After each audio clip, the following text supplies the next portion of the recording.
Everybody wants to get their business booming locally and globally. And Books to Boom Your Business brings to you authors, speakers, entrepreneurs who have powerful books that will make and keep your business and your personal lives booming. Welcome to the show, Books to Boom Your Business.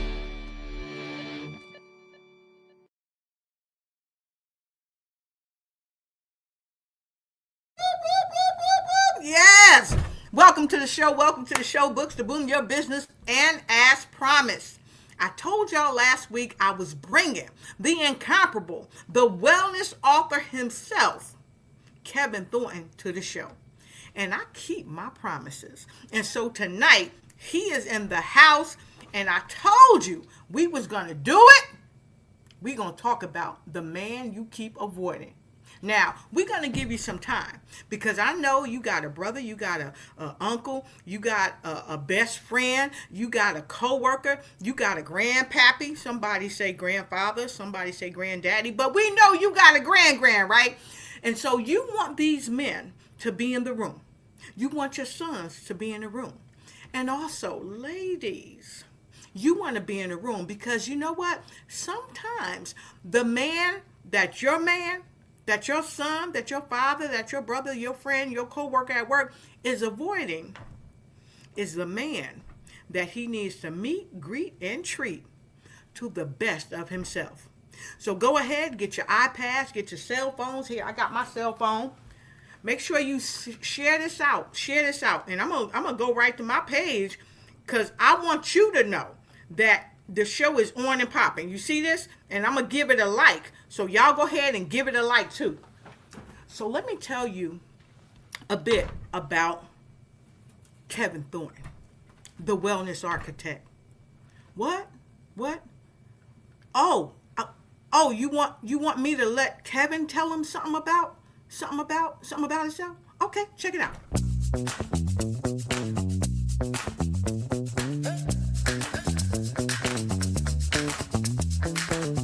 Please welcome the wellness architect, Mr. Kevin Thornton.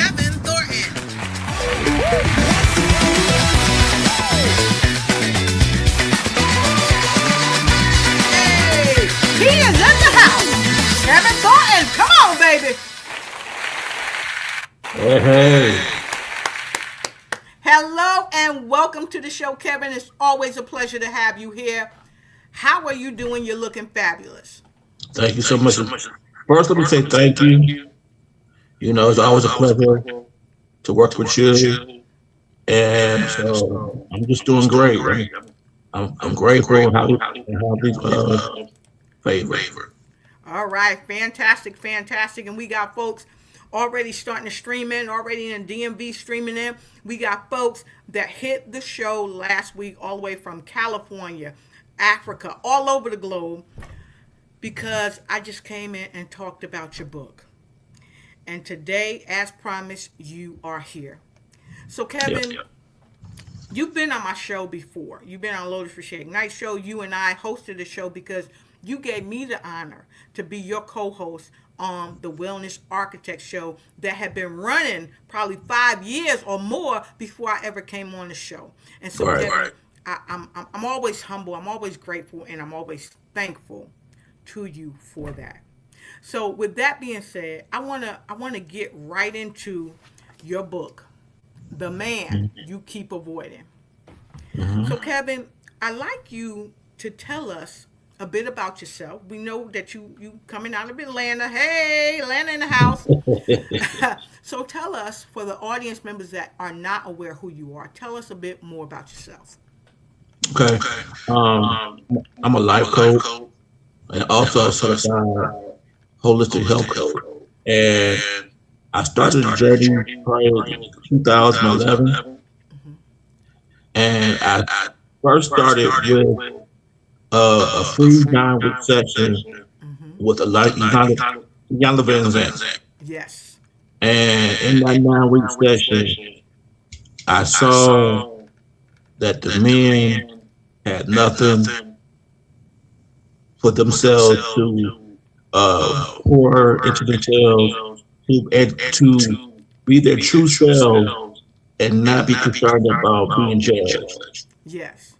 And I saw all these men in pain, Mm-hmm. and there's nothing for them to talk to them or give them the tools they need to go on the straight healing journey they need to go into. Mm-hmm. So once I did that, I went and got my master's in psychology Yes.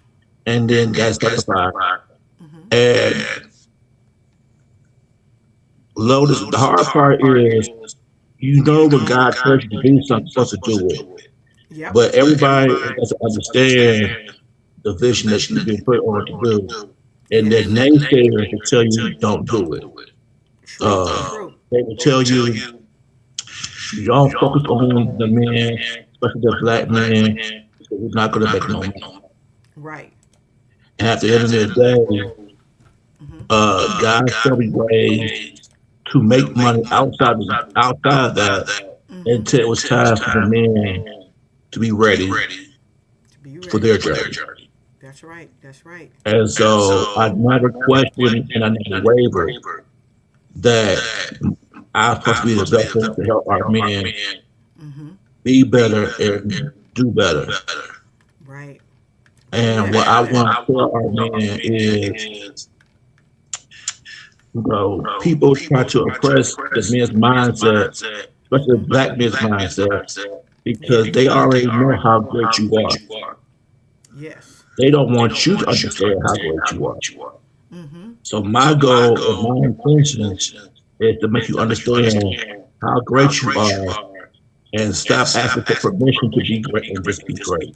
That's right. Stop asking for permission. Just be great. I love it. I love it. All right. So here's what I want to do, because it looked like some of the posts that people are sharing isn't coming up. I just got some information that they can't see it on Facebook. So I'm going to go ahead and do a couple of quick things, and we're Hmm. going to make sure that everybody can see it, because it's something I want to show all of you that you need to see. And some people, you can't comment, but I tell you what you can do. Go to YouTube. Go to YouTube. I'm going to put the link up for the YouTube. Somebody go on in the chat, put the link up for the YouTube, and you can comment on YouTube. All right. I see somebody out of New York hitting me up. All right. Let me tell them thank you. All right. Another young man out of New York. Thank you. All right. So with that being shared, I also am going to go to YouTube. I got the link right here, and I'm going to send this to you, the person that just reached out to me. I'm not going to call his name, very famous gentleman. I just sent that out to you. And we want to keep going with this because this is huge. We have people from all over the world tuning in last week, and we want more of the same. So go on over to YouTube, hit us up on LinkedIn, check us out on Insta. Make sure you hitting us up. Go to my page on Facebook and go to my business page, Lotus Riché Ignites. Now, Kevin, when I got this book, let me back up. Before I got the book, and you told me the title, "The Man You Keep Avoiding." Now, all the men that I've called and I've told about this book, as soon as I said that title, they was like, what? Breaking the patterns, reclaiming your power, becoming whole. Yeah. We had some questions last week, and I had one of my team members, Miss Angie, she's going to go and she's going to grab some of them questions. But as she's grabbing them questions, I have a couple of questions for you already. All right. What made you say this was the title? Because this title is powerful. Thank you. To be honest, the title didn't come to the very end. Wow. As I kept on writing the book, Mm-hmm. it didn't come to me.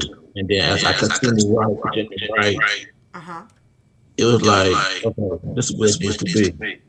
Because we are being Mm-hmm. we are avoiding being the man we're supposed to be, who Right. are called to be. And some of that is because we feel like we're not worthy of it. Mm-hmm. Mm-hmm. And some of it is because we're afraid to be what God has called us to be. Yes. Because Yes. in times, and Mm-hmm. sometimes it can get lonely Yes. when you walking in purpose. Yes, that's true. And Mm-hmm. so a lot of times people don't want that. Mm-hmm. So they avoid it. They But avoid it. at this time right here, right now, Mm-hmm. we can't avoid it. We can't avoid it. We can't avoid it. What our men need to understand is God needs you Mm-hmm. to be the men that you are created to be. Right. So then we can have the families that we were supposed to have. Yes. And then from that, if the men from there can then stand their power, Mm-hmm. Mm-hmm.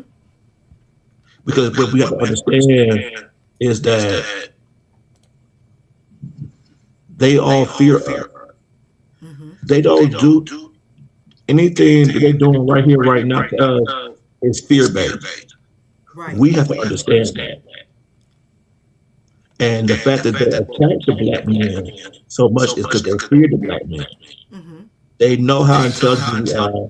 We know how powerful we are. And Yes. they know that once we stand in that power, Mm-hmm. the world is our oyster. Right. And And so, so mm-hmm. Go ahead. I want the men to understand that and not be fearful of that and stand in that. Mm-hmm. Right. And so I'm hearing you say a couple of things.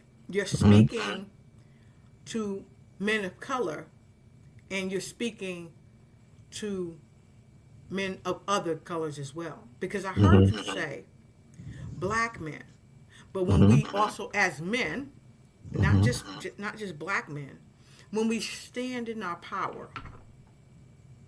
So I want to unwrap this because I know for many, many years you have advocated for young black men in their youth because of the astronomical numbers of deaths Mhm. among black American youth. You have helped older men who are coming of age to also be able to narrow their scope and really hone in on what their gifts are and how Mhm. to utilize them to the best of their ability. And not only that, you attached love with it by not just telling them about your books or your trainings, but you also help them take care of their diet, their wellness, their health. Mhm. And that's huge. It is. That's huge. And so I see people out in New Jersey. Hello, Elizabeth Lighty. We see you. Make sure your husband's watching this and share this out. I see you on YouTube. I appreciate that. And so, Kevin, I want to go back to something we talked about last week on the show. And what we talked about was avoidance. Mhm. And sometimes people say, "Well, what do you mean avoidance? I don't know what you're talking about." Well, avoiding something, and we're gonna make it quick, down and dirty. Avoiding something is stepping away from it because it might make you feel uncomfortable. Mhm. It might make you feel that I can't do this because I wasn't raised in a family where we had a lot of money. It Mhm. might make you say, well, I wasn't raised to hang out with men who are heading somewhere in life, or I didn't have those examples. Or sometimes men are on the right path, but they feel like, you know what, I need to network, but I don't know nobody to network with. Mhm. So let's talk about sometimes the excuses Mhm. that men make to keep avoiding the man. The biggest thing that scares a man is that as they grow and evolve and become the man they're supposed to be, they lose friendships. And what I want the men is Yes. to understand, and also women, as you grow and evolve of your best self, you're going to lose some people in your lives because True. they fell in love with the older version of you. Hmm. And if they're not continuing to grow along with you, you are not going to be in alignment no longer. Ooh, that's good. Did you say alignment? Yes, I did. I was just talking to a brother who trains a lot of young men, and he and I was talking about alignment. And I see Dr. Sandra Estelle Jackson. She said, "True." Please share this out, Dr. Jackson. Share this out. So alignment. So if a person isn't in alignment with us, where we supposed to be going in our journey, are you saying that sometimes it'll part will part the ways almost like the Red Sea? Absolutely. Absolutely. And you're going to part ways, and it's for the best because you're going somewhere that they can't go with you. You going somewhere where they can't go. Y'all put that in the comment. You're going somewhere where they can't go. Because sometimes the very thing we're holding on to so strong is the very thing we got to let go of so that we can grow. Because it's keeping us stagnant. I love that. I love that. And that it's because at a certain point, he wants you by yourself. Yes. So he could feed into you and help you know he's going to know who you are becoming. Yes. And so you can walk into that, purposely. Right. And then once you understand who you are and where you're trying to go, then he's going to send you the necessary people to come into your life that's going to help you get to where you're supposed to be. I'll use you. Mm-hmm. As I was going through my journey, Yes. I remember you and two other lovely ladies came down to the show, and I instantly gravitated to you. Mm-hmm. And I knew then it was something about you that you was in alignment with me. Right. And man, I want you to understand whether you are married, single, Mm-hmm. or you have a girlfriend, whatever. Sometimes you need that woman in your life Yep. who's going to who see the vision and could help navigate you to where you wanted to go. And I'm humble enough to say this person was that for me for a while. Yes. Yes. Thank you so much, Kevin. And likewise, you've been a brother, a friend. You've helped me in business. You've helped to open up so much in my life. And really, some of y'all don't know this, but when I came back to the United States after being in Japan working, Kevin's show was the first show that I co-hosted. Kevin helped to inspire me to do the Lotus Riche Ignite show, Books to Boom Your Business, and every show I've ever done. Why? Because he said, come be my co-host. He opened the door. And that's one thing that he's doing with this book, helping men to open the door for their journey, for their dream, and for their purpose, and much more. So thank you, Kevin, for sharing that. I see Dr. Sadler on. I see you over here, Dr. Sadler. I see so many people streaming it. If I don't call your name, just take it for love. I see you, Queen. I see you over there on YouTube. I see y'all streaming in. Thank you, thank you, thank you. Kevin, we have, and y'all, this is your show. So if you have a question, you have a comment, keep it blissful. I want you to make that comment. If you have a question, let us know. Kevin, we have a question from last week. And we're going to take this question, and then we have another comment from someone who called in last week from California about what you talked about losing friends, and we're going to talk about that. But this caller called in from Hawaii. He's a sailor. He said, how can you break a cycle while protecting your cycle? No, while also trusting others to create a cycle. Wow. Wow. I think the first thing you have to do is break the cycle. Once you break the cycle, then that will allow you to trust others to create the new cycle. And so the question is that we have to ask ourselves is, what is keeping us from breaking the cycle? What are we fearful of?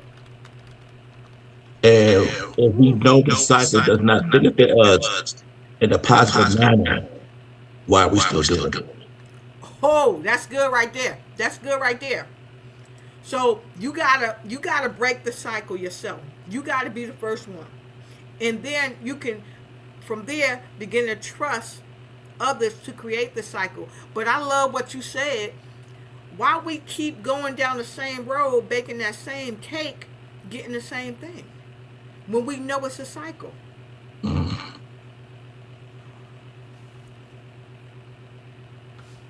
Y'all, I gotta get some water on that. Things to make you go, Kevin, have you had cycles in your life that did not serve you? And if so, how did you deal with it and how did you overcome it? I did. I was battling myself. I was, Wow. walking in my journey. I thought I was in control, Mm-hmm. and I thought, and I had, and my ego Mm-hmm. was in the lead.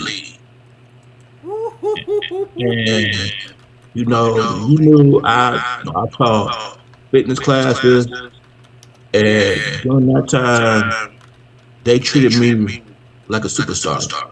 Yep. And so when I'm seeing the people losing weight, Mm-hmm.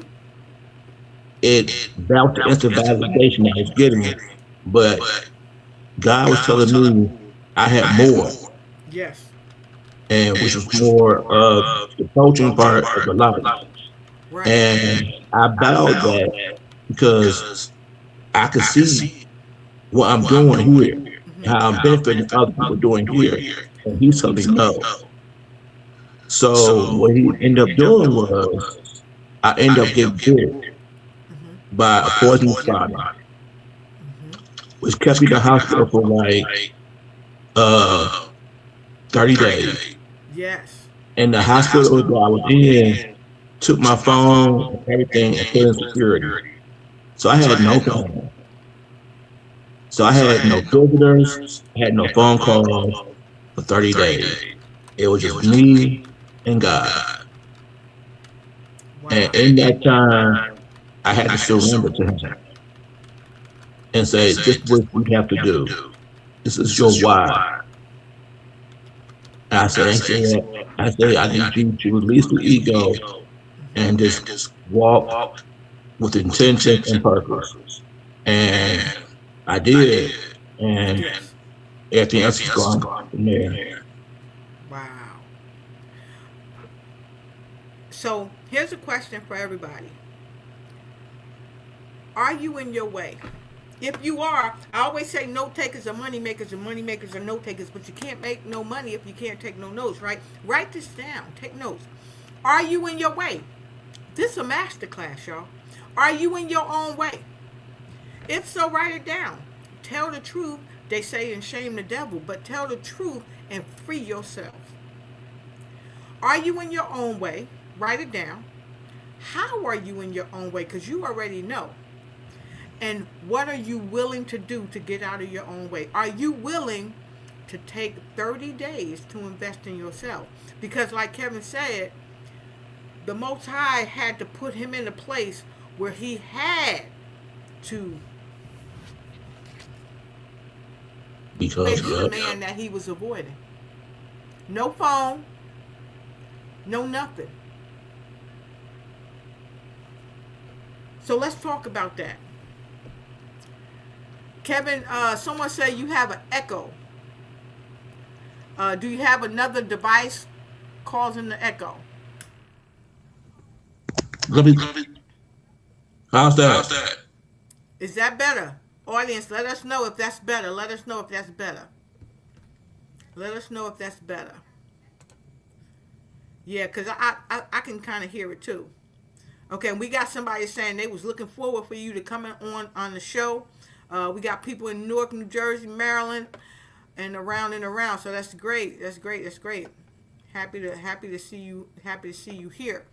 So with that shared, Kevin, let's go back. Let's go back. Yeah, I hear the echo. Are you playing it in another part of your house, maybe? Mm-mm. No. Okay. So with that said, Kevin, let's go back. Let's go back. In order for somebody to break the cycle, they first have to step up. But we had a gentleman, and you told us how. You got to break the cycle, then trust other people to also create a new cycle that's going to take them to a better place in their life. Okay? We had a gentleman call in last week. We talked on the phone with them, and he said that one thing that he learned about the man he was avoiding, it came to him when he divorced. And he was holding on to something from the divorce, and he wouldn't let it go, and it made him miserable. And he was not being that man. But it was only when he became the man that he was avoiding, he could release it. And now they have a great relationship, and they're raising their child together and in a wonderful way. But he said something, he tapped on something you said earlier. Sometimes you lose friends when it comes to divorce or whatever. And one set of friends went with the wife, and one set of friends stayed with him, and it's heartbreaking. So what would you say to a person that's going through that, whether they're married, they have a significant other, and they go through something and they separate, but they got all this anger and all this stuff built up? How can they let it go and become the man they keep avoiding? The question I first will ask is, why are you still angry? What is it about the situation that you're holding on to the anger to? Good stuff. So because we have to tap into what it is that keeps you staying angry, and then heal that part, and then go forth from that. I like that. Okay, But so but one of the things I want to say about Lotus, if you would let me do, is I want the men, but I also want the ladies yes, to come home. And when I say come home, I'm saying come home inside you. Because inside you is you and God. And let God you work on loving you. Once you are able to love you for who you are and what you are, then nothing's going to stop you. And what's funny was I didn't realize I did things in that much intention because I created a t-shirt that said I am love. And it's because God created us in the image of likeness of who he is, which is love. So we have to first learn to love ourselves first, men and women. and understand that we are created in His creation, so that therefore nothing or no one can stop you. Right. Right. Whatever He has for you, you are worthy of it. Yes. And then So. once you learn yourself, then you could be unapologetically you. Mm-hmm. Wow. You are worthy. You are worthy. So you are worthy, one, and we talked about truth telling last week. You are worthy to tell the truth about what it is that you're avoiding. You are worthy of the love that you're seeking outside of yourself. Hmm. Seek first inside of yourself and do it with Hmm. intention. Now, I have a question for you, Kevin. What about the people that say, nobody loves me? Because we talked about that briefly last week. Nobody loves me. I came from a bad family. My mom, my dad, they don't love me. My sisters and brothers, they don't love me. Nobody loves me. What would you say to that person? Okay, so first I want them to. First I ask them, do you love yourself? And if that's an issue, we need to do that first. Mm-hmm. What I know too, a lot of the men who come to me see me as a father figure, Mm-hmm. and so because they don't have the male energy around them to help them become the men they're supposed to be.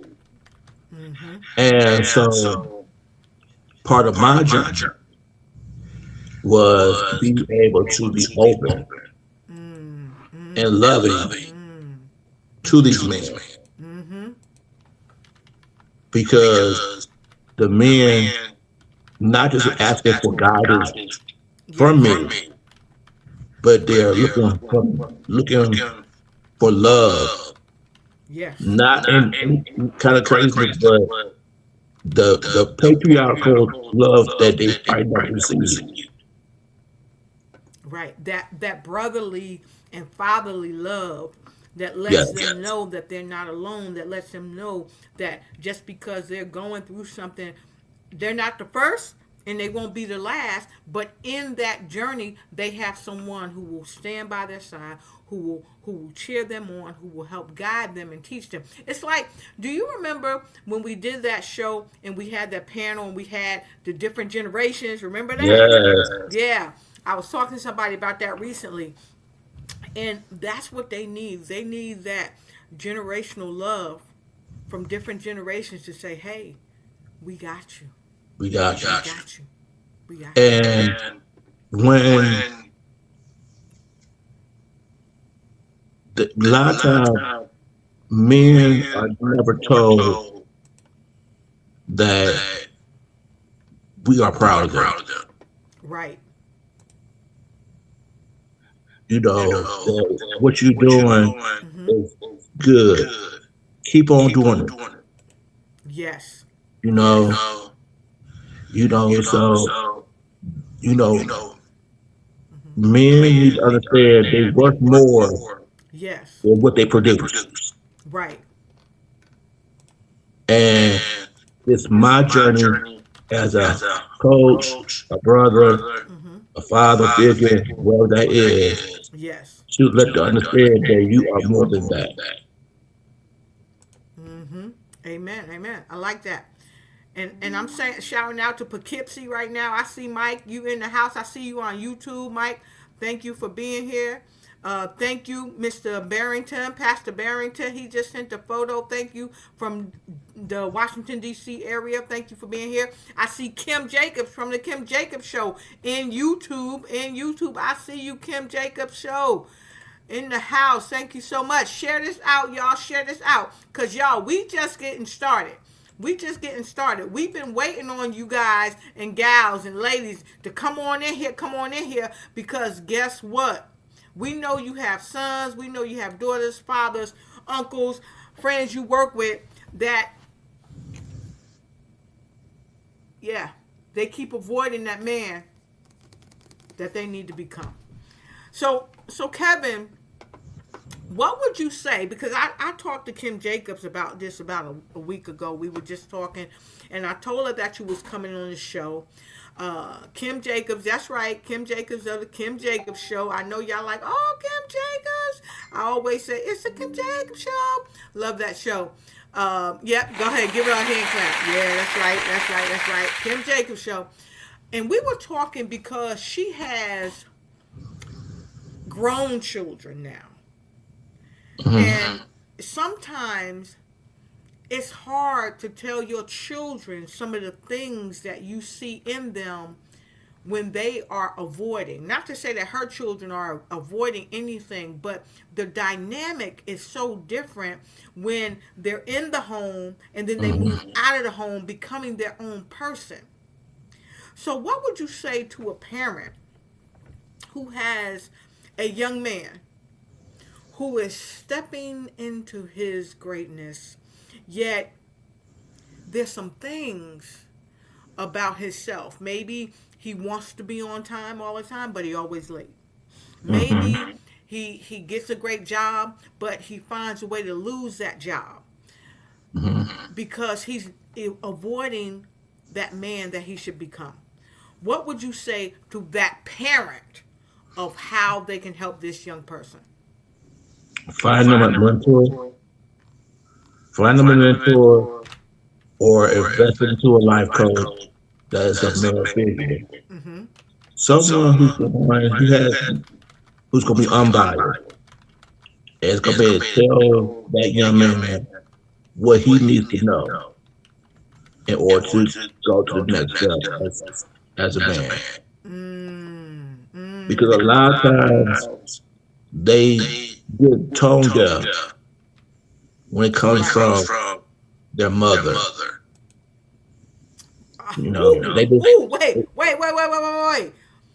Did y'all just hear that? He said sometimes they are tone deaf. Okay, now hold on, Brother Barrington. I just saw your message. Brother Barrington, I just saw your message. Brother Barrington, go ahead and do that again. I just saw your message.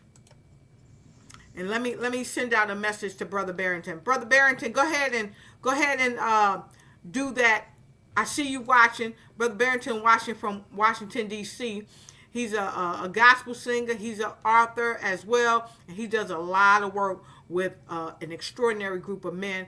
He had Bible study tonight, in fact. So, great mentor, by the way. So, mentor and or life coach. Now, I want to say this. There is a difference between a mentor and a life coach. Okay? And I had to learn that a long time ago. Because they don't all do the same thing. Okay? They don't all do the same thing. So let's get into that and tell us why you believe that these young men just leaving the home may need a mentor. First, let's talk about mentor and why. A mentor, because I just think they need someone that is older, yes, and is already established, and is where they want to be. Right. And then they can teach them what they did to get there. Right. And also help them put in the right connect so they can be there. Now on the flip side, the coach is going to talk to them and make them do the necessary work inside them to figure out why they're doing the things they're doing. Right. And I think both things are important. Yeah, and I like that you said that, because we don't want people to get it twisted and think one's better than the other. They are both important and they both have their place. So let's look at that mentor. A mentor and a life coach, they both are helpful. They can help you grow, but they serve the different functions. And their biggest distinction is that a mentor, they often guide you from their own experience, whereas a life coach helps you discover and execute your path. Yep. Yep. Right? So mentors, they're gonna share that knowledge. They're gonna say, here's what worked for me. They're gonna give you maybe some advice, recommendations, introductions to their perspective. Okay. But that life coach is going to get on the field of life, right? And they're going to ask you, Kevin, and see, this is how you know a real life coach, because Kevin said, if you still mad, why are you still mad? That coach going to ask you, why and what do you want to do? What do you want? What's preventing you from achieving it? And then they're going to help you with ways to achieve it and hold you accountable. So Kevin, And one thing too, Lotus, I posted on LinkedIn, mm-hmm, and I asked the men, mm-hmm, how many of you are lonely? mm-hmm, And it was a high number. And these men, when I say lonely, they're not just mm-hmm, single and lonely. mm-hmm. They're married and lonely. Whoa, whoa, And I asked, what do you think is causing the loneliness? right, And they feel that nobody cares about them. wow, wow. That's All they heartbreaking. all they care about is That's what we heartbreaking. produce. Wow.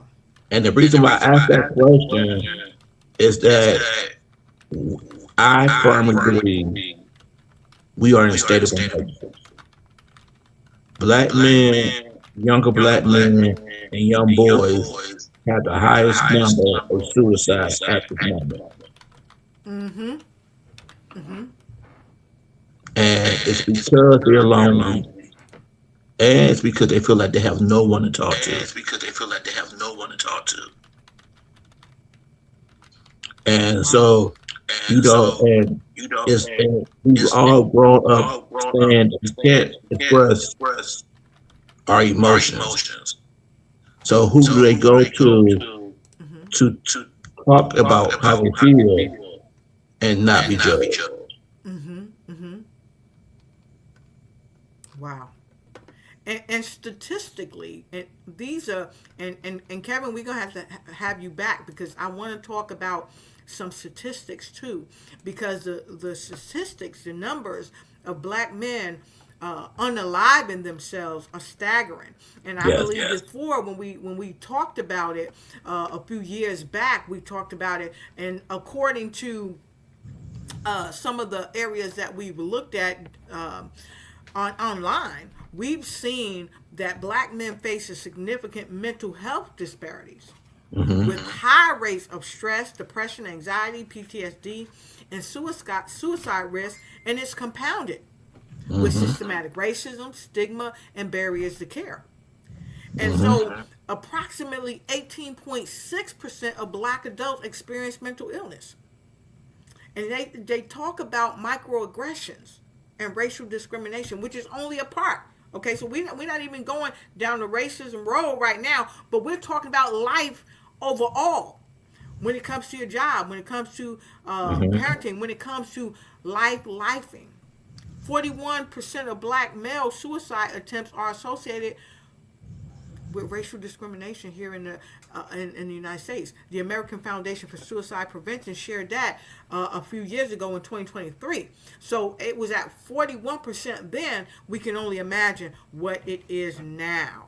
And so I just want to take a moment to pause and thank you for bringing this up, because how do we how do we help our men understand that they have someone here, and that they don't have to feel alone, they don't have to feel broken, they don't have to feel that they have nobody.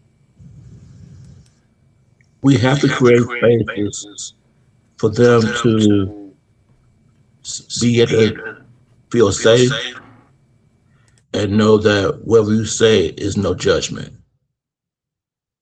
And also know that wherever the space that they're in, not only is a safe space, but it's a space in love. And that regardless of the fact of what you're going through, brother, we still love you. And that we still need you. So if anybody is listening today, understand we need you.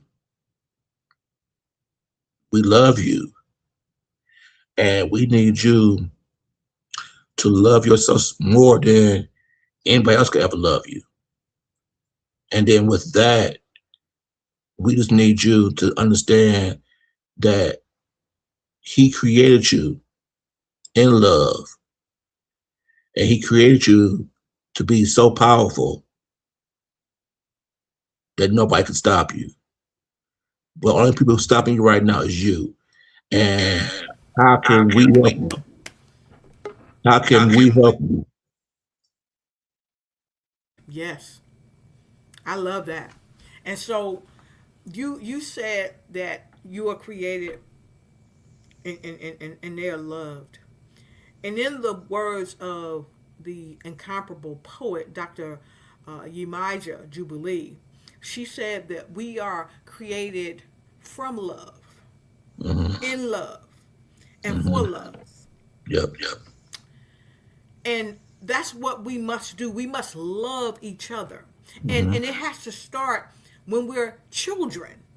We have to teach our children to love themselves first. Mm-hmm. We got to teach them before their little feet pitter patter across earth floor. We got to teach them that in the womb, in the way we talk to each other, in the way we Mm-hmm. engage in our language. Because why? The power of Brother life and Tom. death is in the tongue. And so before they pitter patter across the floor, they already hear, because they can hear you, but guess what? Cells have memory. And so we have a special treat for you tonight, Kevin. We have a special treat for you tonight. And this special treat is having someone who loves helping other young men. Someone who masters in children's books as well as adults for men. I want us to take a moment to take a quick break. We're going to take a quick break, and then we're going to come back, and I'm going to share something with you, because I have a dynamic brother who wants to share something with you. So we're going to take a quick break. Y'all, while we taking this quick break, I want you guys and gals, go out there, share this out. Why? Because we need to. Here is something that we want to show you about this book. We'll be right back.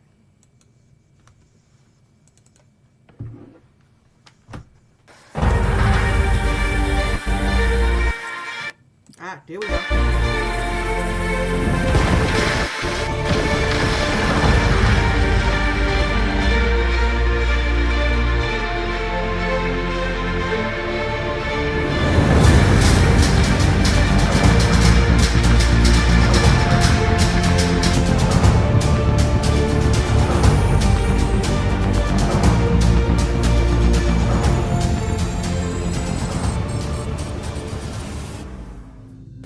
That's something that I think the women need to understand, as they deal with us as men, that we don't require a lot, but if a thank you or I'm proud of you will go a long way.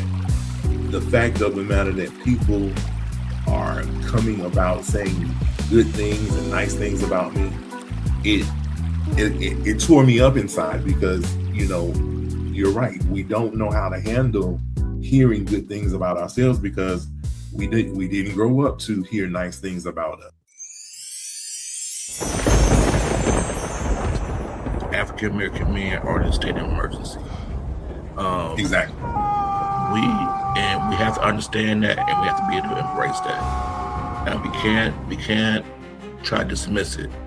The fact is that we all grew up and was taught not to express any form of emotions.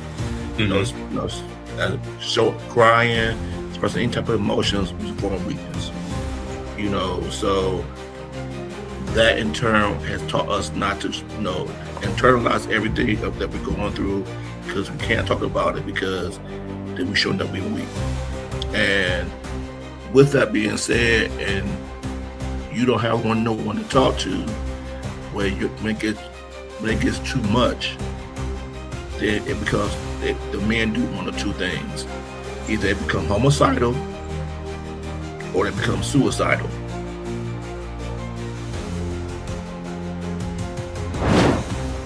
Brothers, you are enough as you are. Stop seeking validation from others. The only person you need to be validated by is yourself, and yourself only. You are enough.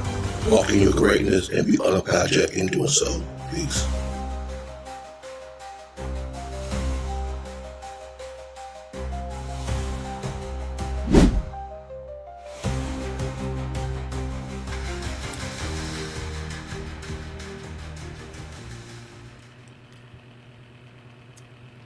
That's the man right there, everybody, Mr. Kevin Thornton. And now I want you, please, to welcome our special guest to the show. Our special guest to the show, all the way from the DMV. He is none other than the amazing, what? You don't have to hear it from me.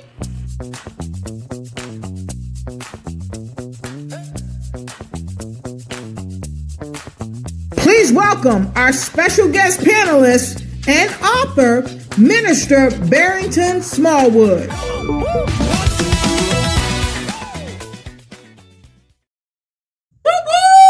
Let's hear it from Minister Smallwood is in the house. That's right, he is in his house. Welcome. Kevin, last week we were waiting for you. Minister Barrington was in the house. And I said, I got to get you guys together. I got to have him on the panel so he could ask some questions for you and share some things with you. And before we go right to Minister Barrington, we're going to say, go ahead and open your mic. We got a message from Hawaii. The gentleman says, his name is Kivante. He said, thank you for coming on, speaking, and answering my questions. So thank you so much. Thank you so much, sir. Okay, I think Mr. Barrington might have hit something and got disconnected, but he's going to be right back with us.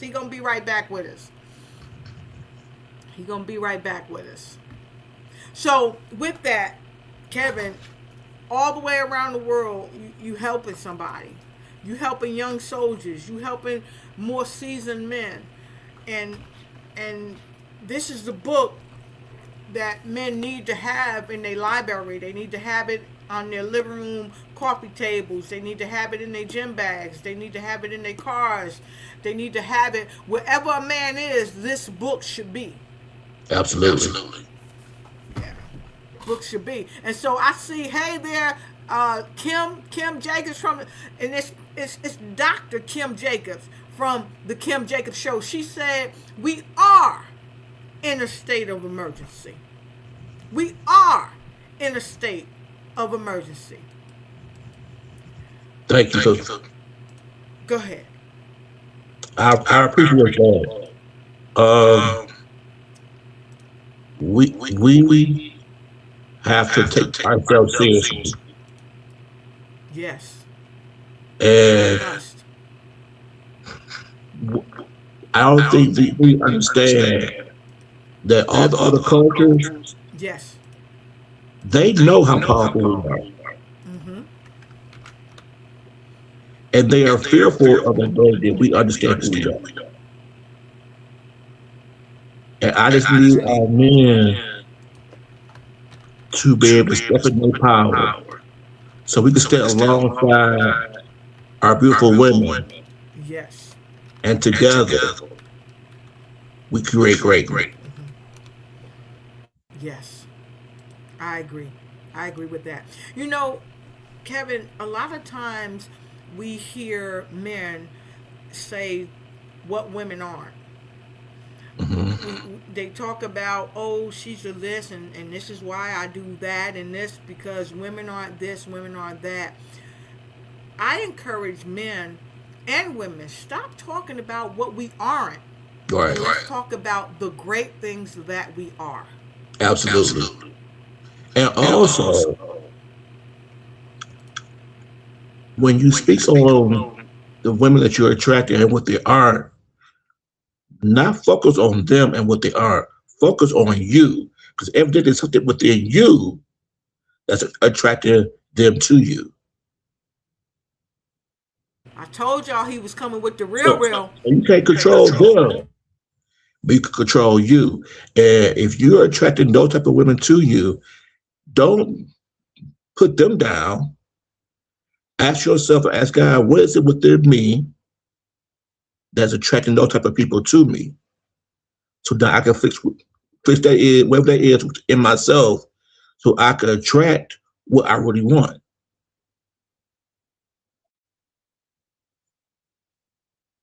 Ah, you said it. Someone once said everything starts with a thought. So we have to look at what we're thinking about, because Hmm. what we think about we bring about, and what we speak about we manifest. So Hmm. we have to stop saying what we don't like, because the more we say I don't like this type of woman, I don't like that type of woman, guess what we're attracting? That type of woman. When we say we don't like this type of man and we don't like that type of man, what are we attracting? That type of man. And a lot of times, that type of man that we're attracting Hmm. is the man that he keep avoiding. And that's Hmm. the man that a lot of women say that they're avoiding, but they're not really avoiding him, because they're welcoming him to come into their lives, because they're focusing on it with Yeah. intention. Yep. So Kevin, why is paying attention to what we're focusing on so critical, as we make sure we stop avoiding the man that we keep avoiding? What you pay attention to is what's going you going to attract to yourself, and who you believe you are is what you're going to attract yourself to. I believe everything is energy.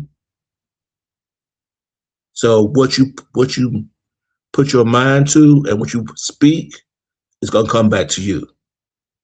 So you know, my goal for myself is to create a seven-figure online platform that's going to inspire, educate, and empower people to be the best version of themselves, mind, body, and spirit. I have to believe that, speak that, and already start walking acting as it already is so. And when you do that, it's going to come to you. So, like, when it's time, when the book came out, I said, it's time for me to show the world who I am. So, what happened? Here you come. I need you on my show. I'm getting emails from all the other people. I need you on my show.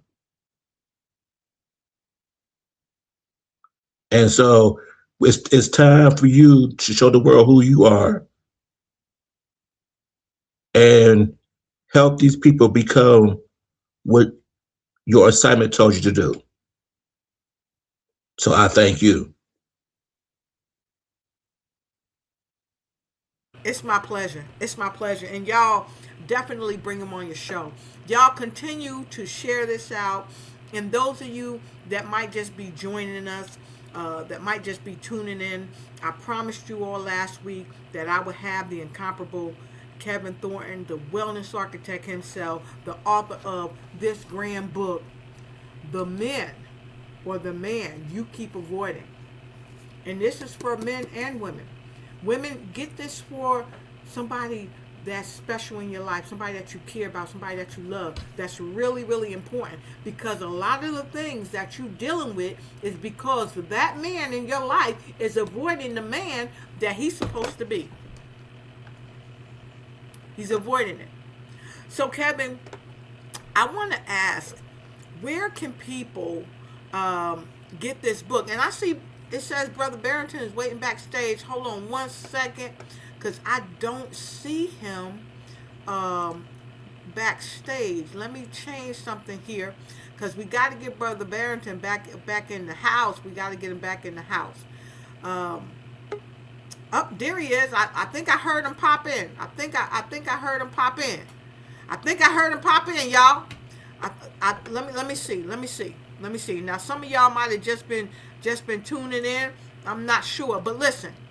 I want you all to welcome again the incomparable, dynamic, amazing minister, Brother Barrington Smallwood. There he is. There he is.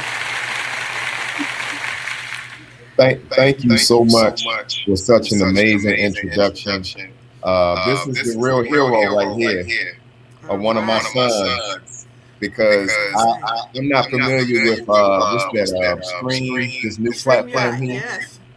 Yeah, but we got it done. We was able to reconnect on my computer this time.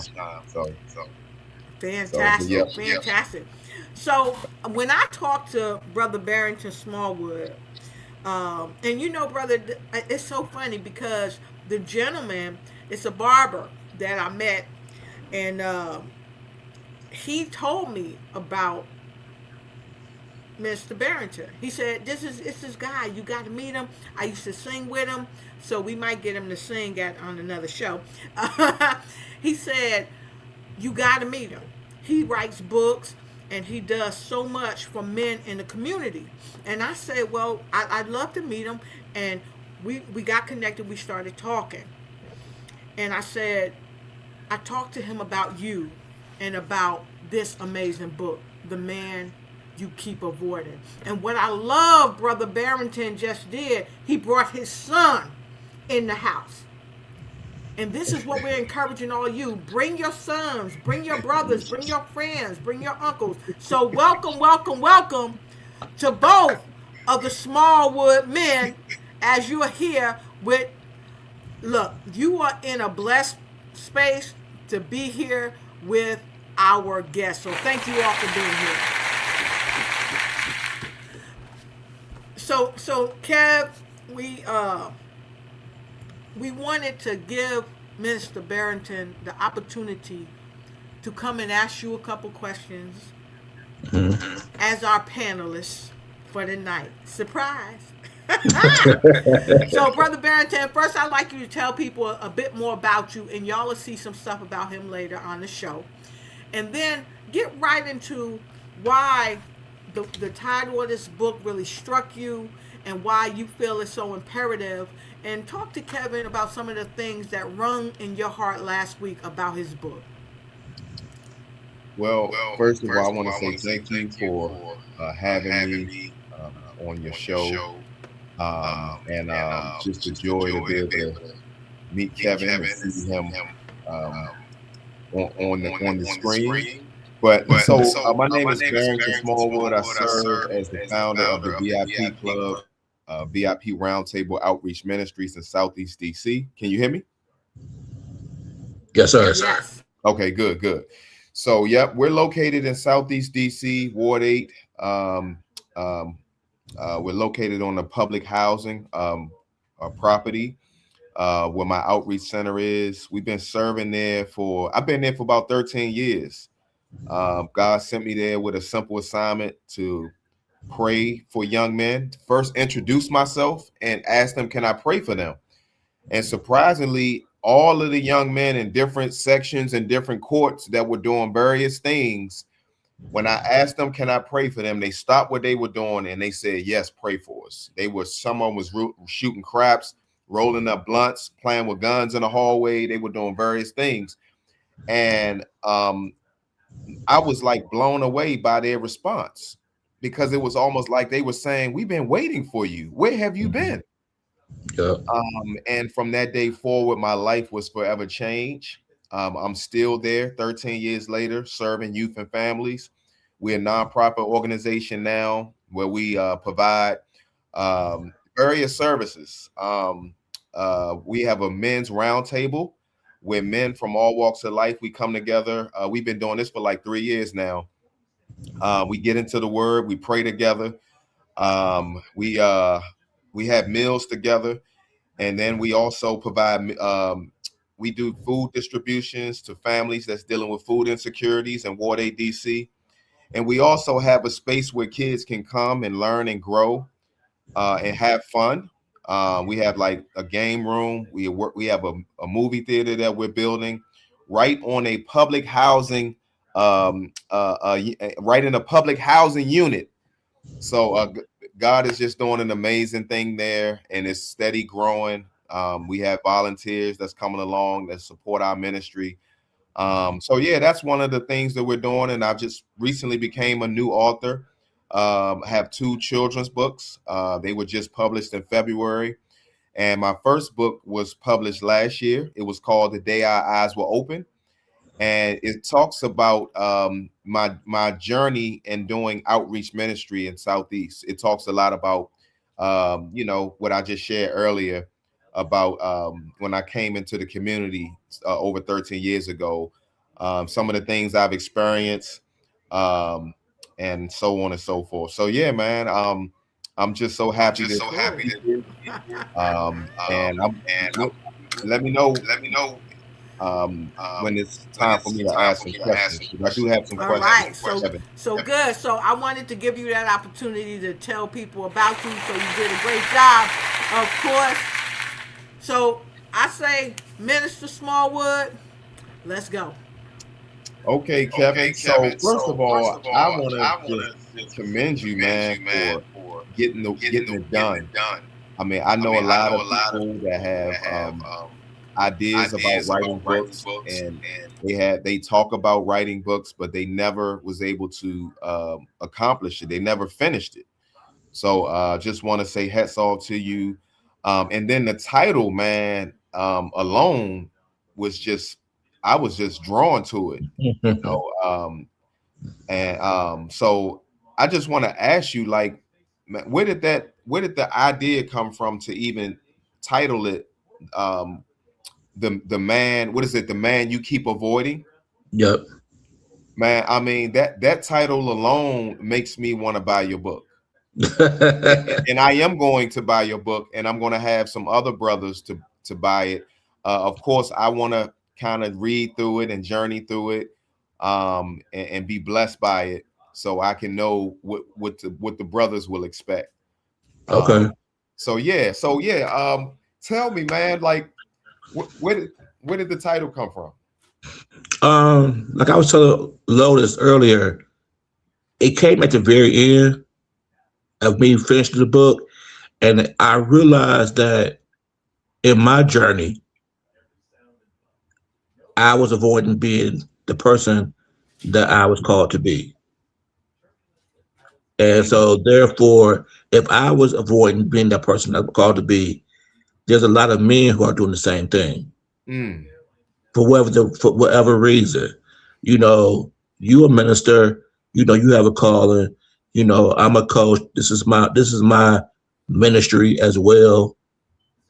And a lot of times that pressure that we see of that could make us want to avoid what we are created to be. And so, if I'm honest, in writing this, it was very therapeutic for me.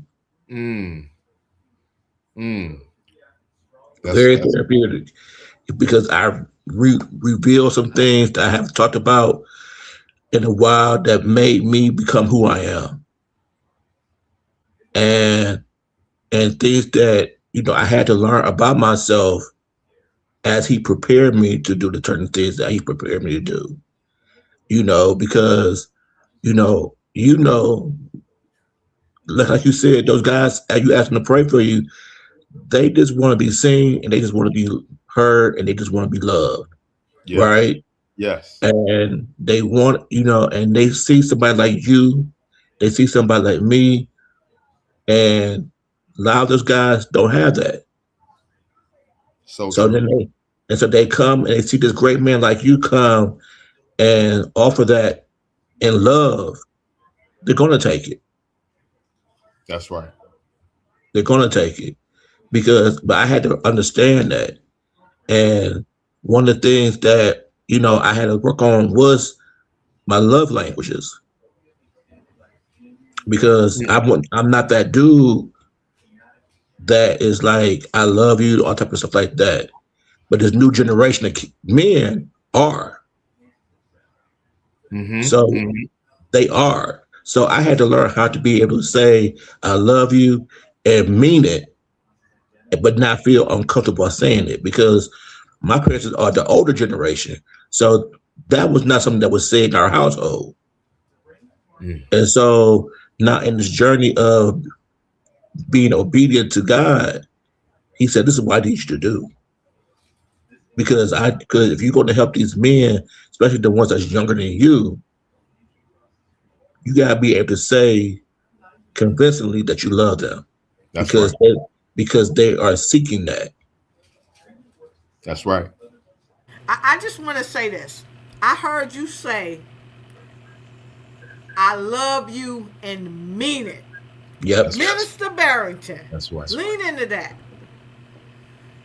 Well, one thing I learned about these young people, especially, just in general, young people, man, they know they can sense and feel when people are just phony and fake. You can say you love them all day long, but a lot of times the love have to be demonstrated through action. Yep. I'm in a place now where God has been telling me or leading me to be more hands-on with a lot of young men, not just giving them a lot of words, but spend time with them. Take them to get a bite to eat. Give them a few dollars. Take them on a trip. These are different things that makes them feel love far beyond just my words. Yep. So, man, what I learned, man, real love is when it's going to cost us something. Yep. It may cost us some inconvenience, at times. They may call us at a time where we may be out with our family, but they need to talk. Yep. So, man, it's always going to require some type of sacrifice, or it may just be an inconvenience at times, but it's definitely going to cost us something, man. So, I agree. And once and what you said is how I always thought. I've always taught love is an action. That's why I was never the one to say I love you because that's just words. And I know words mean, but the action shows and dictates better than actually saying it. But so now I had to learn how to be able to do both.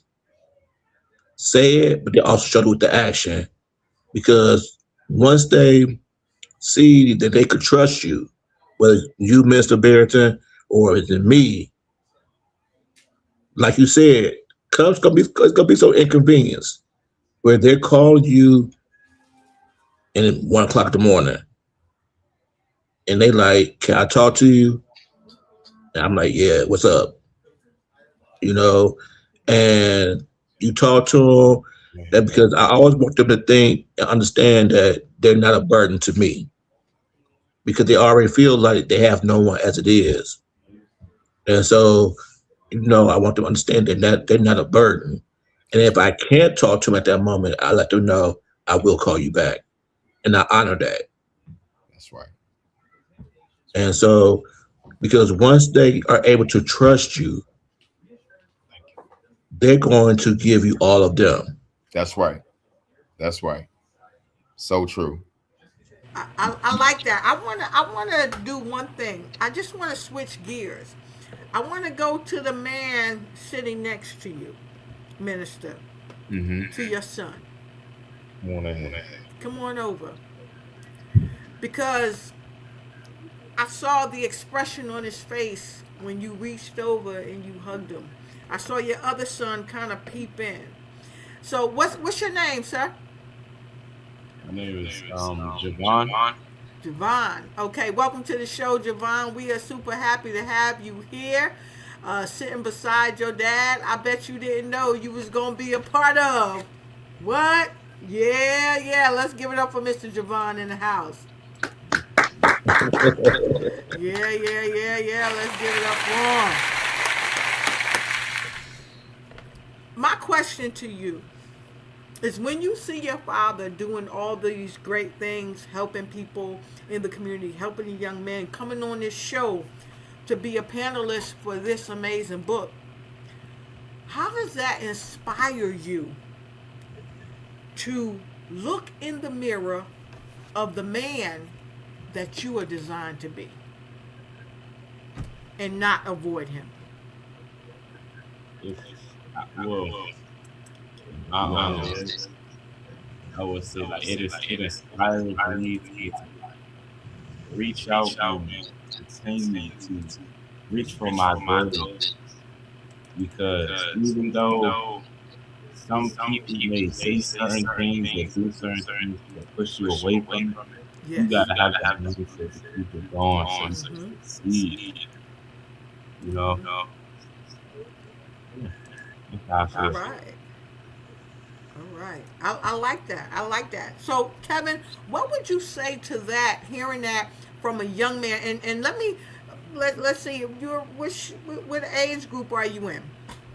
I am 14. Okay. He got that bass in his voice too. I was Right. gonna give him at least 18. So as a teenager, hearing what he just shared about seeing his father, and hearing what we've been sharing about this book, helping him not avoid the man he's supposed to be. Kevin, how does that make you feel to know just the title alone is helping to inspire him? Man, it's kind of emotional. You know, I didn't expect that. You know what I'm saying? I didn't think that the title was like that, but evidently it's really touching people in a way that I never thought it was going to touch. But what I would say to the young man is that, you know, the fact that your father's present Yes. is the greatest gift you can ever have. And I'm a firm believer of what you see is what you be. Ooh, what you see is what you be. What you So see is what you be. as boys are going to love their mothers. They're going to watch their fathers. And Mr. Barrington is going to showcase them what manhood really is. And then they're going to videotape that and emulate that as they become men. Right. And so who they are, you know, they're going to have different personality traits, but who they are as a man is going to be based on Mr. Smallwood. Praise God. Yes. And so, thank you, Kevin, for sharing that. So hearing that,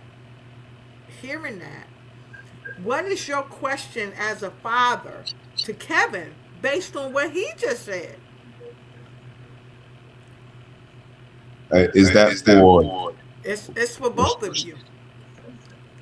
We got a twofer tonight, y'all. We got some strong men in the house. We got a twofer. We got multiple generations in the house. So it's for both of y'all. Let's get it.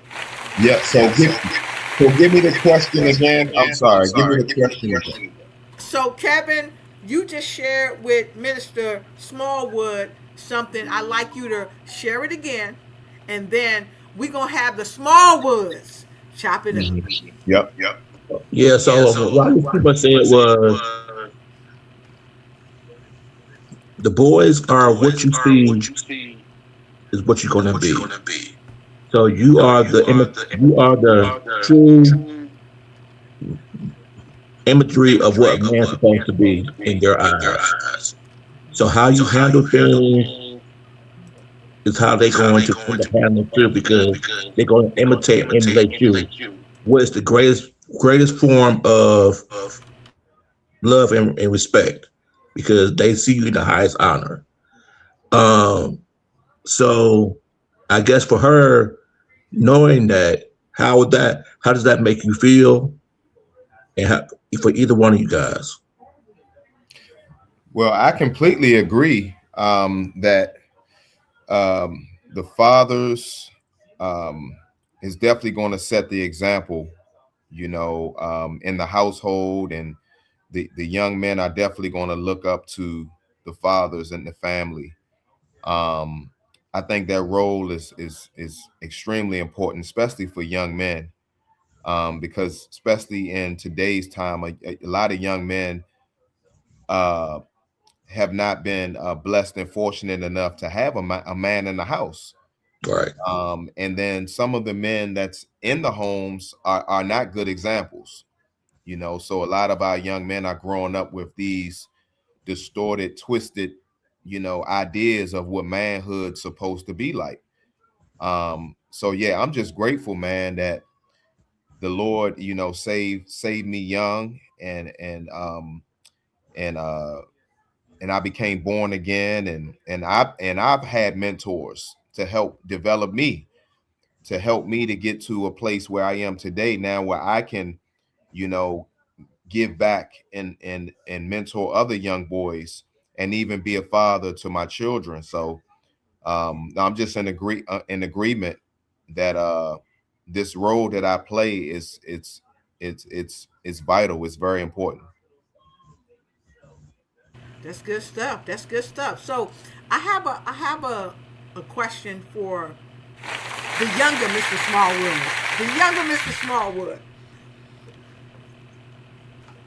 If you had to go back and tell one of your friends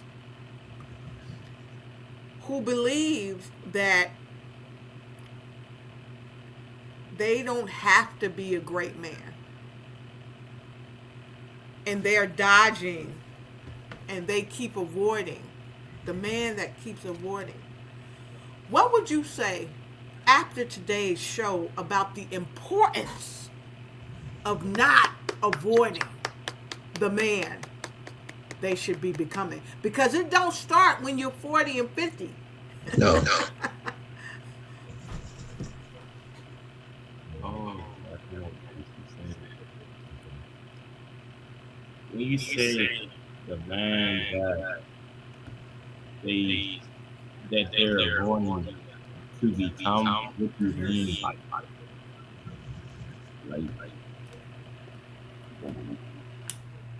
the man that they should be like for example, if their goal like in the beginning was to become an entrepreneur, but they're not following that same path, you mean like that?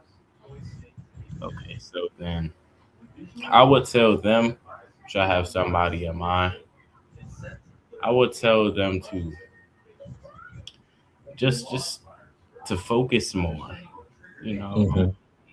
do things that would help you later on in that path. Yes. Like Hmm. study more, go like do a little bit of research for like five Hmm. minutes. Do some things out of your day to help exercise your mind on that specific goal that you want to become, instead of doing other things that don't benefit that. Yeah, that's what I would tell him that. I would tell him that. That's good stuff. So do what serves them and not be distracted Mhm. from their destination. Exactly. Don't be distracted from your destination. That's right. And in order to not be distracted, you gotta focus, do your research, invest in your goals. Yep. And it takes time. And in all that, you gotta face the man and not avoid the man that you're trying to become. Ooh, I like that. I like that. I like that. We got some wisdom on the show. I mean, we got wisdom. We got wisdom anyway, but look, we got 14-year-old wisdom. And thank you because you said I already have someone in mind. So, what is your tomorrow going to look like? Just what? What is your tomorrow going to look like? Since you already have someone in mind, if you had to tell Mr. Kevin Thornton, Mr. Kevin, tomorrow, because of your book, I already have someone in mind, I'm going to share this. What would that look like to you when you share that? I would feel I would be like a good deed to help out. The book could motivate me in a way where I can, because I recently I know what I see, but Right. I don't know what's happening within that person. Right. So I could be doing them. I could be helping them, motivate them to read the book, to take away some information that could possibly help them. I could be helping them with the research or anything, just motivating. I would feel like as if I would be motivating them to get closer to that goal. Wow, that's awesome. So I want to thank Angie because Angie put something in here earlier to your point. She said that also what daughters see is why they expect or what they expect from their male partners, future husbands, etc., Mhm. etc. Absolutely. So I heard you say, Kevin, absolutely. Let's talk about that because we got another comment in here that I have to hit before we begin to wrap up. Let's do a Um, round robin about that, Kev. so the father is very important, not just to the sons, but also the daughters. You know, the father is supposed to be the first person the daughter falls in love with. Right. And that imagery of that father is going to be the representation of what type of man they try to seek. Because boys fall in love with their mothers, girls fall in love with their fathers. So a lot of times boys try to find women that reminds them of their mom. Men, girls going to try to find women that remind them of their dad. And if the father's not present, then they don't know what a man, they don't know how they're supposed to be treated or how they're supposed to be loved. So then they just go out there seeking it from anywhere, and it might not be the best type of love they're supposed to get. But if their father's there, they're going to show them what love is, how to be loved, and that you are deserving to be loved. So, as much as they try to take the man out of the household, we have to be present. All right. So we going right over to the Smallwood Junior, and then we going to the Smallwood Minister, Smallwood Senior. So let's talk about this comment that was shared. What daughters see is what they expect from their male partners and future husbands. So as a teenager, when you go into school, when you look at a young lady, are you like sizing her up like she would make a good spouse or a good partner? And if so, do you think young ladies are doing the same to young men that are in your school and to you as well? And why is that important? You're saying if I were to like and observe, like from a distance, like observe to see if she would be like the right fit off of observation. Me, that that would be a an option to do. But me, I most definitely go off of actions and personality. Everything else that would be later on into like the situation to see how she moves or acts in certain situations and certain stuff like that. With Mr. Kevin, I absolutely understand where he's coming from. When men look for women like their mother, or women that look for people, male figures like their father, it would be that's how I look for it. I feel as if that's really good, and that's a good way to put it. Mhm. That's good stuff. Good stuff. And we going right over to the minister Smallwood right now. Yes. So as I absolutely agree that daughters, it says, what daughters see is what they expect from their male partners and future husband. So I have a daughter. She's 11 years old, sixth grader, and I try to love her. I try to give her as much attention as she needs. I'm intentional about letting her know how special she is, that she's valuable. Her body is precious.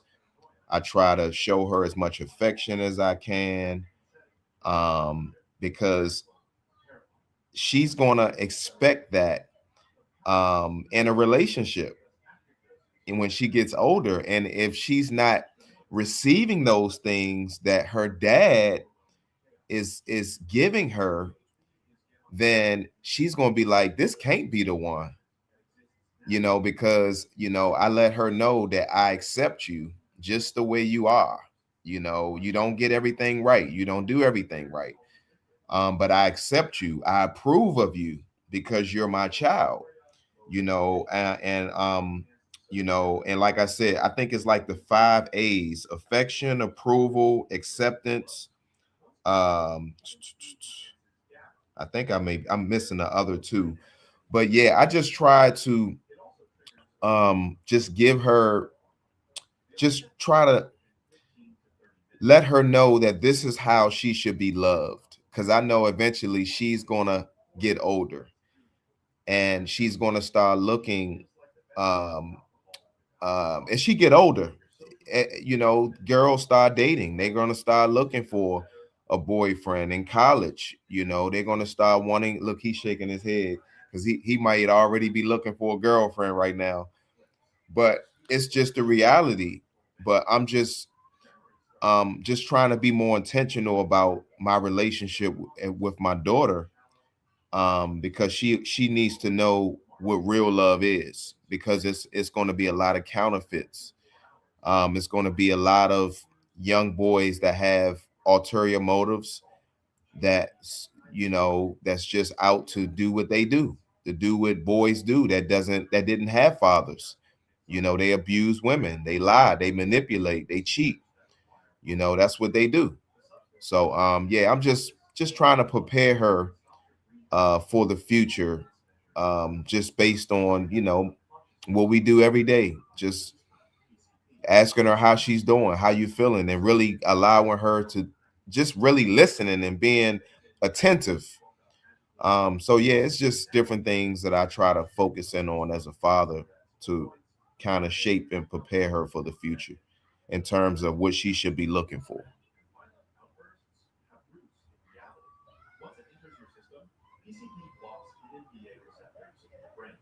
Oh, I like that what you said, because when you talked about the 5 A's, you went really deep, because that's a psychological premise of how people accept. You know, they want to know that they're accepted. okay? They want to know that people care about them, okay?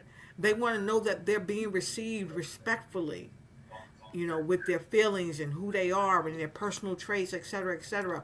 And I like that you shared that in such a comforting way. And I say comforting way because, sometimes people are not taught how to have emotional intelligence. And we talk about men not having emotional intelligence. And we oftentimes don't realize that our young men learn about emotional intelligence not just from their mothers but from their fathers in the way that they maneuver. And like Kevin put it very eloquently when he said what he said, the young men, they love their mothers but they watch their fathers, and it's the same thing. The young girls, they love their fathers and they watch their mothers, and vice versa. And the 5 A's, as put in this book called How to Be an Adult in Relationships, right? The 5 A's, David Riché says that attention, engage, focus, and your son spoke to focus, right?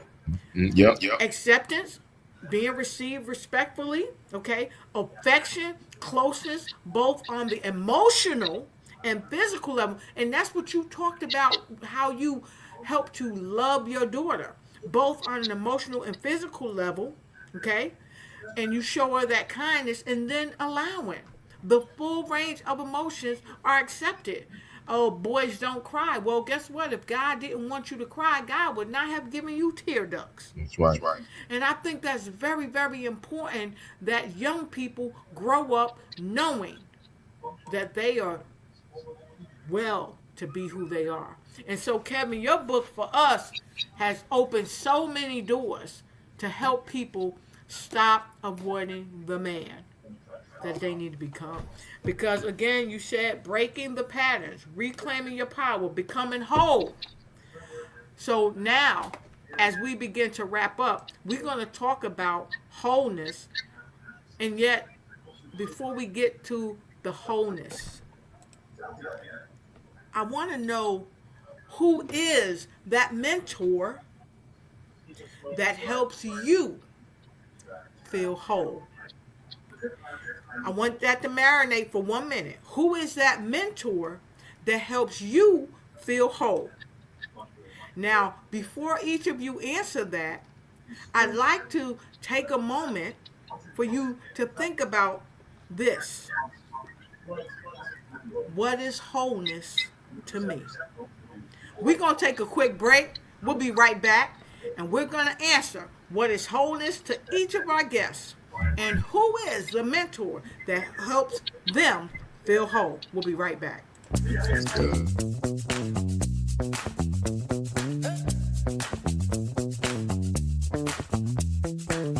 Please welcome the wellness architect, Mr. Kevin Thornton.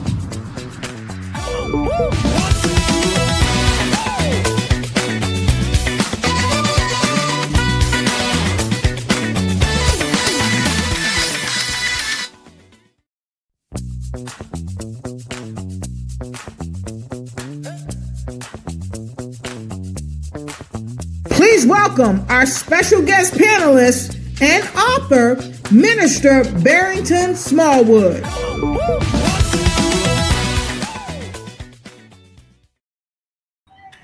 And we are back. Y'all go ahead and give it up for our extraordinary guest in the house tonight. And as we wrap our show, we couldn't leave you without the know of what is wholeness to these gentlemen based on this amazing book, The Man You Keep Avoiding. What is wholeness, and who helps them as their mentor to feel whole? And so we're going to start right at the top of our show with our amazing guest, none other than the illustrious, dynamic, incredible speaker and author, coach and trainer, Mr. the wellness architect himself, Mr. Kevin Thornton. Kevin, let's hit it.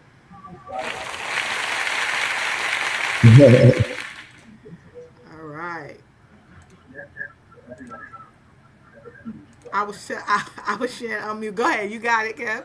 All right, holding for me is emotionally whole, spiritually whole, and physically whole.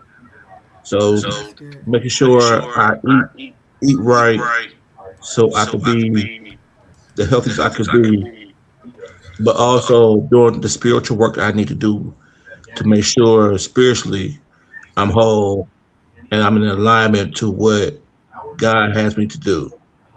And then emotionally whole is being able to work on, you know, the things that makes me happy emotionally.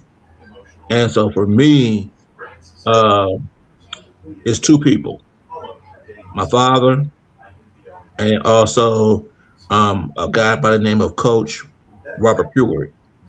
And Coach Pruitt is in the DMV. He's in more in the Baltimore area. And I met him for the very first time when I got coached by Iyanla, and he works for Iyanla, and he meant a lot to me. That it's been 15 years or 16 years that I still connect with him and ask questions because you know being a mentor, being a coach, you have to have somebody to mentor you and coach you so you can stay in your best version of yourself. And he's that for me. And then my dad was my first life coach. He didn't know who that was until now, but he was my first life coach. He's the one who's able to be tell me what I need to hear unapologetically, and um, help me be the best person I could be first. So it's my father, and then Coach Pruitt. It'll be the two people I say mean that for me.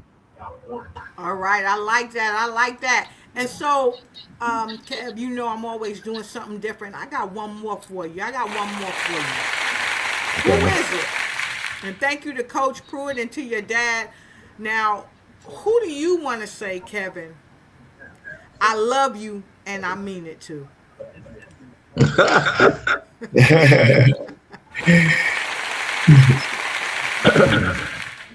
I want to say I love you, and I mean to all your listeners. Oh, wow. Um, if nobody spoke to you today, let me be the first one to tell you guys I love you all, and I truly mean it. Because if we are going to walk in God's greatness, we have to walk in love. And so therefore, I love you, and nothing you can do about it but to love yourself more than I love you. Mm, that's good. Yeah, I'm loving that. I'm loving it. All right. So to our guests, Kevin loves you. Thank you, Kevin. Yeah, that's all right. That's all right. That's all right. Come on, y'all, give him a hand clap. I love that. So we going right to you, Minister. Share with us who those folks are. But first, share with us what that means to you. And then we want to know who you want to say you love and you mean it too. Okay, well, I would say there was several people that came to my mind, but the main two people that mentored me, that has poured into me down through the years, were my bishop. His name is Bishop Mitchell Way, and the other person will be William Steen. He's a retired police officer. Both of them have really invested in my life in just many different ways. Um, and I just feel like I'm just indebted to them. Um, they have invested, yeah, like I said, in many different ways, financially, um, helped me find a job when I was unemployed. I mean, I can go on and on and on about all the things that these men have done for me, and to help developed me into the person I am today. So yeah, it would be those two men. Thank you. And what is wholeness to you and what makes you feel whole? Wholeness to me is first having a relationship with Jesus Christ, and really allowing him to uh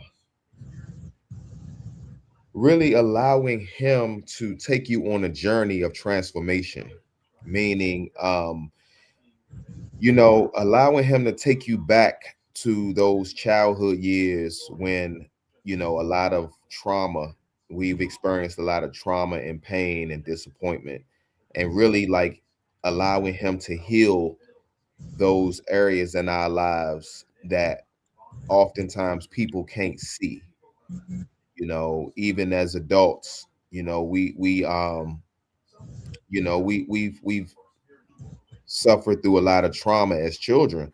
And I think true wholeness and healing has to start by allowing God to take us back to those places when we as children, so that we can become men, as Paul said, when I was a child, I thought as a child, I spake as a child, I understood as a child.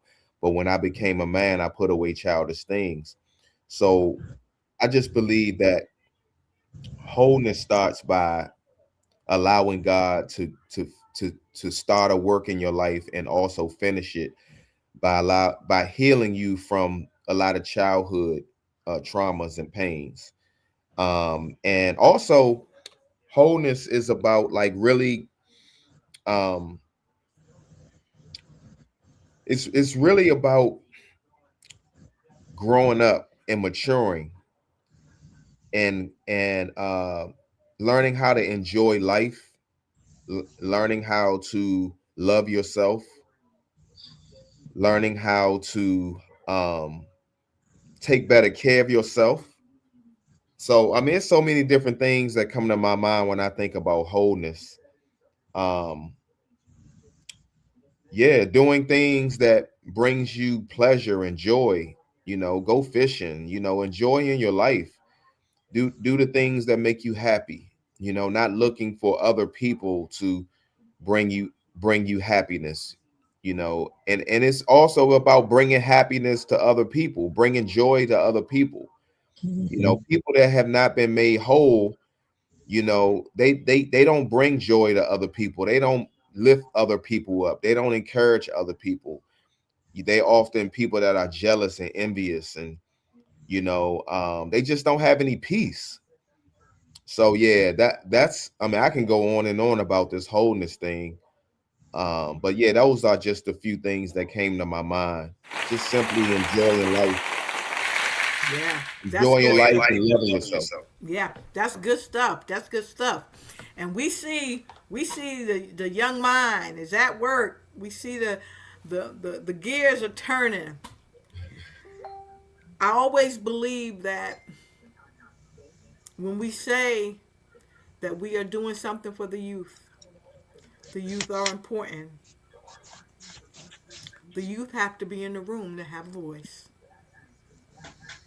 And so as we close out this segment of Books to Boom Your Business, featuring our author of the night, Mr. Kevin Thornton, with his dynamic book, The Man You Keep Avoiding.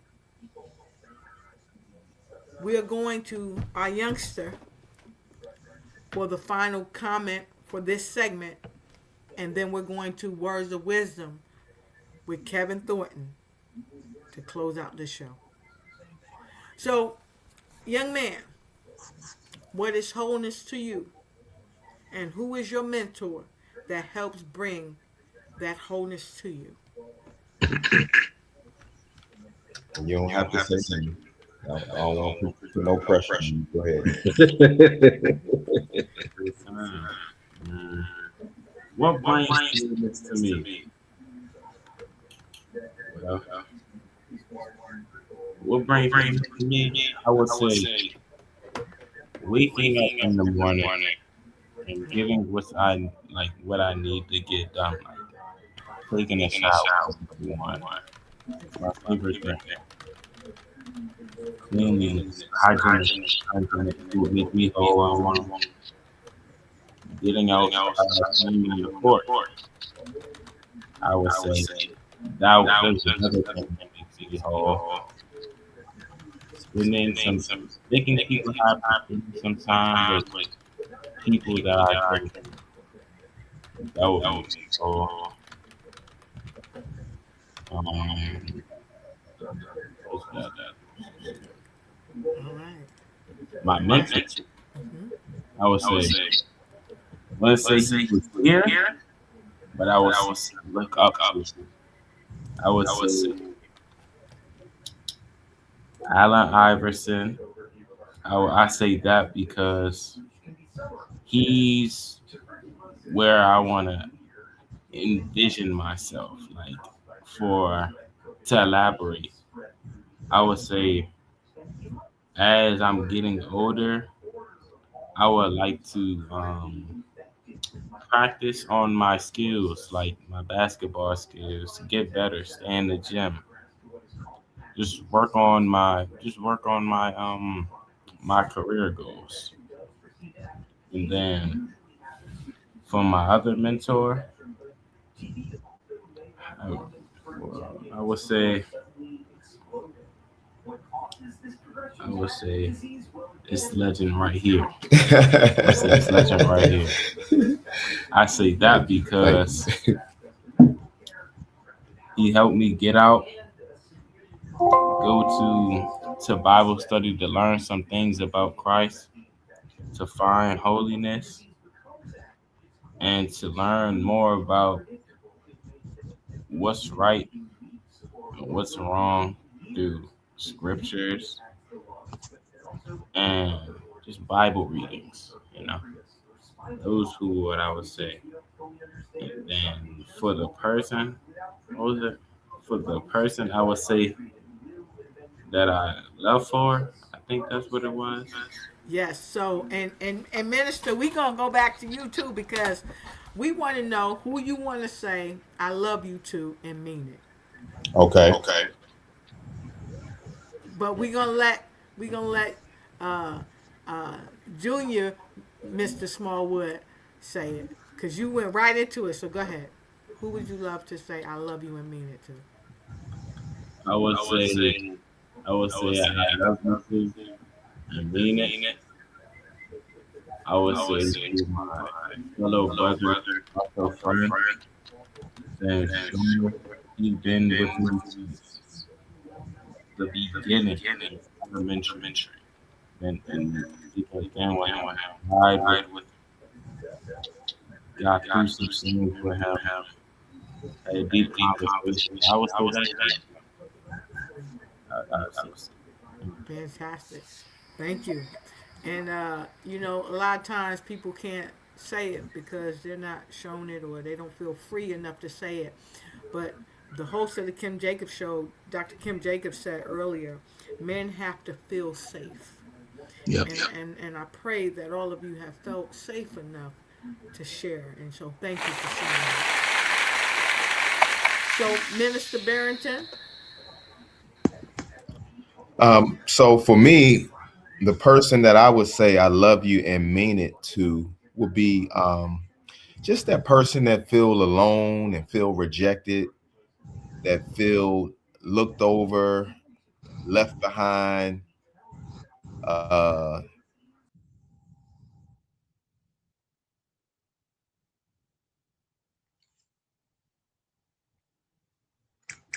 Okay, and they might be experiencing a little connectivity concern, and we're going to give them a couple of minutes. And we want to thank each and every one of you for sharing, your expressing your love and to other people because that's really important. And so, Kevin, I want to thank you because normally our show don't go this long, but your book has opened so many doors, and I promised the viewers that I would ask some of the questions that we had. I promised them that you would be here. I promised them that you would take questions, and you did, and you gave great answers. They didn't know that there was going to be a guest on the show. You didn't Right. know that. And you didn't know that you were going to be able to touch the heart of a 14-year-old young man who Wow. needs this book in his life. So, Mr. Kevin, I thank Yes, you ma'am. for your book. I thank you for honoring the show. I thank you for the great work you do. What's next, Mr. Kevin? Good question. I probably have to be a talk with you. Yes. Because based off the tonight show, I think I want to like come to different cities Yes. and have like a true conversation Yes. with the men, but also the women. Hmm. And that's something I really think about want to do. So I probably will talk to you about that Yes. and figure out how can I navigate that and stuff like that. But more importantly, just get the word out about the book. Hopefully people buy the book and share the book to other people. Now, hopefully, people buying the book. People buying the book already. And and then also, I have my own podcast as well. So definitely I want you on there for sure. And I'm gonna have to reach out to Mr. Barrington, because I would definitely like to have him on my show as well. Um, because you all are doing amazing things, and the world need to know what y'all are doing. And so I'm just truly grateful to you. You know, I thought it was supposed to be like I ain't know it's gonna be this long, but I would do anything for you. And it didn't feel 2 hours long because of the great conversations that we was having. But if it touched anybody during this time, I'm grateful. That's wonderful. And I see Ann, she said she wanted to share this book with her father. So she's gonna get her copy. And y'all, the book is very affordable. You can go out and get this book for as little as $15.99. I know, Kevin, you got some other things that's coming up. You got some other shows, and I hear that some international travel is coming your way to the likes of a very prestigious university. We're not going to put it out there yet because I like to have you back when that big announcement comes. And you're going to be doing a lot of great things, and I can't wait to see you on your tour as you go from city to city sharing this book with all the young men and young women all around the United States, and then of course taking your show on the road overseas here soon. So I'm really inspired, and I'm looking forward to seeing and hearing great works from you. And yes, I would be delighted to come on your show. I'm always happy to come on your show. You bring such power and such grace. And so here is the book. Go ahead and claim it. This is your book. Women, this is your book. Men, this is your book. Teenagers, you already heard it tonight. This is your book. So go out and grab the book. And can I say, lady, Yes. even though it says the man that you keep avoiding, it has a universal appeal to it. So Yes. it's also for the women that you keep avoiding as well. Yes, yes, I love it. And as you can see, it's in the chat. We've already put the link there. Go ahead and grab the link. You can go on Amazon and go ahead and get your book. The book will come quickly, and the link is already in the chat. You can see it down below. You can scroll up through the comments, and you can find that link. Go on Amazon and get that book. And so, Kevin, how can people connect with you if they want to stay in touch with you, if they want to be coached by you, because you're a tremendous coach? How can they bring you to their shows? How can they hire you to speak on some of their platforms? First of all, thank you. They could reach out to me on social media On Facebook, it's Kevin Thornton, and on IG is the Wellness Architect. LinkedIn is Kevin Thornton as well. You could email me at kevinthornton211@gmail.com. For those who are interested in possibly being coached, you can either email me or DM me. And I also have created a group community in school, which is like we call it SKOOL, and mine is the Greatness Mastermind. So it's a group that you can join within my community. I have stuff for free that you could do, but also if you want to be coached and learn and take it to another level, it's a monthly fee of I think $25. Oh, that's But you wonderful. in that you'll get a free session during that month. You'll also get assignments to help you get your your best self. And also I will do a live. And in that live, I will put somebody in my hot seat to see where they at in their goal and what can we do to help them go further. Fantastic.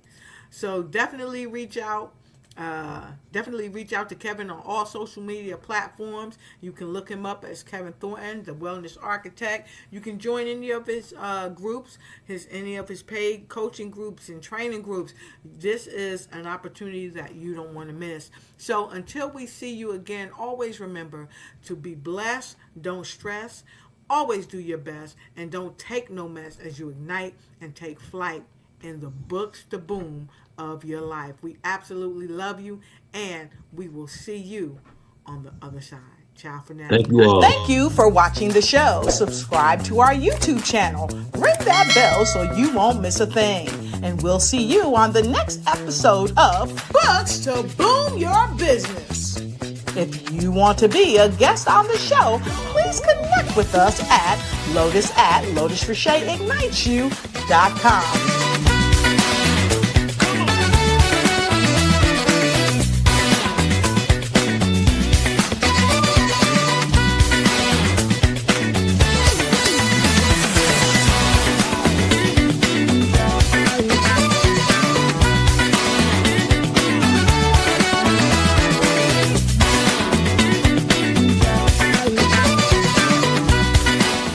Books to Boom Your Business brings to you authors, speakers, entrepreneurs who have powerful books that will make and keep your business and your personal lives booming.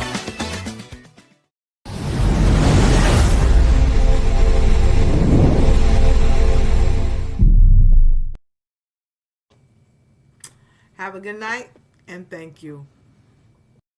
Thank you for watching the show. Subscribe to our YouTube channel. Ring that bell so you won't miss a thing. And we'll see you on the next episode of Books to Boom Your Business. If you want to be a guest on the show, please connect with us at Lotus at LotusRicheIgnitesYou.com.